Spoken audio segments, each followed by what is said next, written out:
जय श्रीमन नारायण।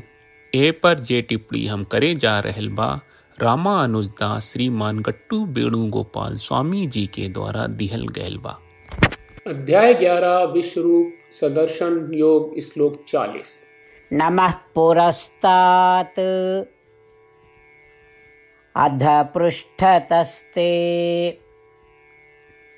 नमोऽस्तु ते सर्वत एव सर्वा अनन्तवीर्य अमितविक्रमस्त्वं सर्वं समाप्नोषि ततोऽसि सर्वः। ओम। गीता 4 श्री कृष्ण परमात्मा अर्जुन समेत हमनी सबके विश्वरूप सदर्शन योग के उपदेश दे रहे वाले।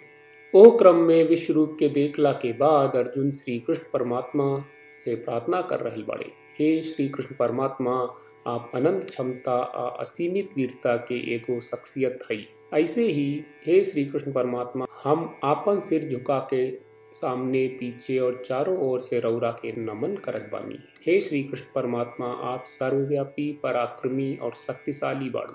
आप सबके अवतार ही, आप हर चीज के आत्मा है। हे श्री कृष्ण परमात्मा, हम रउआ के नमन करत बानी। ई प्रकार अर्जुन श्री कृष्ण परमात्मा के दिव्य सार्वभौमिक रूप के देख रहल बा और बड़ी भक्ति के साथ श्री कृष्ण परमात्मा से प्रार्थना कर रही बा। आई हमनी के भी श्री कृष्ण परमात्मा के दिव्य विश्व स्वरूप की संकल्पना करें के प्रयास करी और हर ओर से नमस्कार करी। श्री कृष्ण परमात्मा श्रीमन नारायण के प्रति समर्पण करके आपन जीवन के सार्थक बनावे के प्रयास करत आई हमनी के अर्जुन के शब्दन के श्लोक के रूप में ज्यों का त्यों दोहरावे के प्रयास करी जा।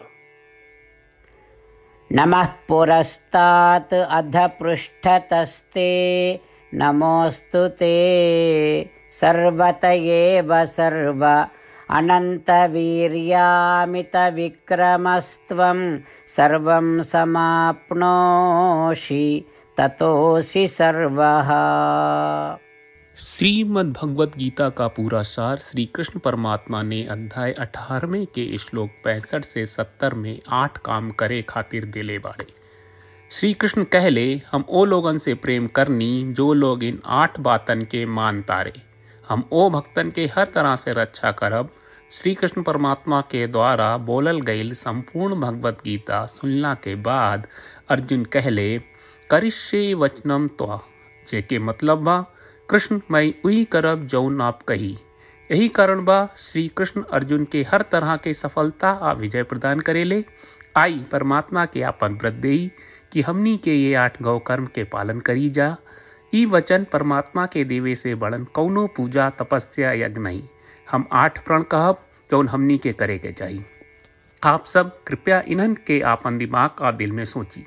श्री कृष्ण के आपन वचन देवे के ई तरीका में हमनी सबकी कल्पना करे के चाहिए कि श्री कृष्ण का चेहरा खुशी से चमकत बा और खुशी के एहसास करत बा। जय श्रीमन नारायण।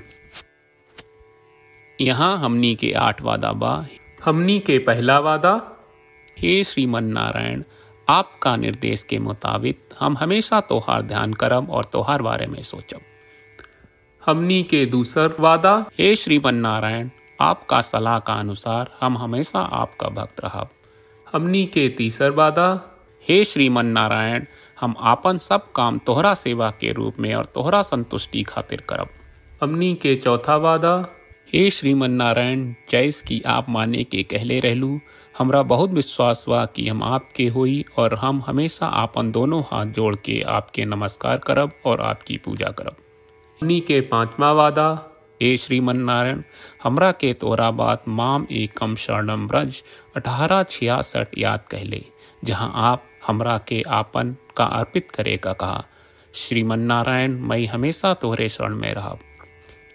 हमनी के छठवां वादा, हे श्रीमन नारायण, हमरा के तोहरा बात माँ सुचहा 1866 याद कहले कि आप हमनी के शोक ना करे का आश्वासन दे रहे बड़े।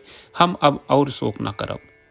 हमनी के 7वां वादा, हे श्रीमन नारायण, आपने हमरा खातिर श्रीमद् भगवत गीता के वितरण करके हम सबके कृपा कहले और आशीर्वाद दहले बा। हम वादा करत बानी कि रोजाना कम से कम एक श्लोक पढ़ब या सुनब। हमनी के 8वां वादा। हे श्रीमन नारायण, आप गीता के पूरा मानवता तक ले गयलू। हम गीता में आपके दिव्य वचन के उन भक्तन तक पहुँचावे के प्रयास करब जे गीता से अपरिचित बा। हे श्रीमन नारायण, हम उई करब जौन तू करे का कहब। हम ऐसन व्यवहार करब जैसन आप चाहत बानी और हम खाली आपका खातिर काम करब। श्रीमन नारायण के रोज आपन वचन देहल कि हम ओइस करब जैस आप कहत बानी, ई अपने आप में बड़न पूजा बा। श्रीमन नारायण, करशे वचनम त्वा। श्रीमन नारायण, हम तोरे निर्देश के मुताबिक काम करब। सर्वम श्री कृष्ण अर्पणम अस्तु। जय श्रीमन नारायण। नमः पुरस्तात् अध पृष्ठतस्ते नमोऽस्तु ते सर्वत एव सर्वा अनन्तवीर्य अमितविक्रमस्त्वं सर्वं समाप्नोषि ततोऽसि सर्वः। ॐ नमः पुरस्तात् अध पृष्ठतस्ते नमोऽस्तु ते सर्वत एव सर्व अनन्तवीर्यामितविक्रमस्त्वं सर्वं समाप्नोषि ततोऽसि सर्वः। जय श्रीमन नारायण। सब भक्त लोगों से विशेष अनुरोध बा, जीवन में हर चीज में हमनी के तत्कालिक और प्रभावशाली परिणाम की अपेक्षा रहेला। एकरा खातिर आइए रोजाना 1 मिनट के समय निकालल जाए और नारायण आश्रम पढ़ल जाए।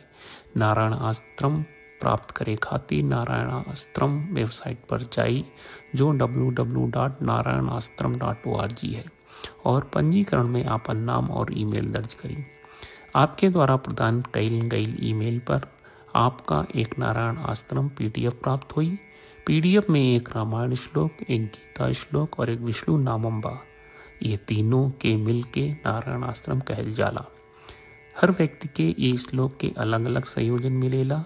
जब हर कोई 24,000 भक्तन के साथ रोजाना आपन नारायण आश्रम पढ़त आ सुनत बा, ता हर दिन संपूर्ण रामायण का 1 दौर, श्रीमद् भगवत गीता पारायण के 33 दौर और श्री विष्णु सहस्त्रनाम स्तोत्र पारायण के 24 दौर प्रतिदिन पूरा होएला। ई एक बहुत ही उल्लेखनीय और विलक्षण परिणाम बा, जौन हर एक दिन ऐस करे से निकलेला।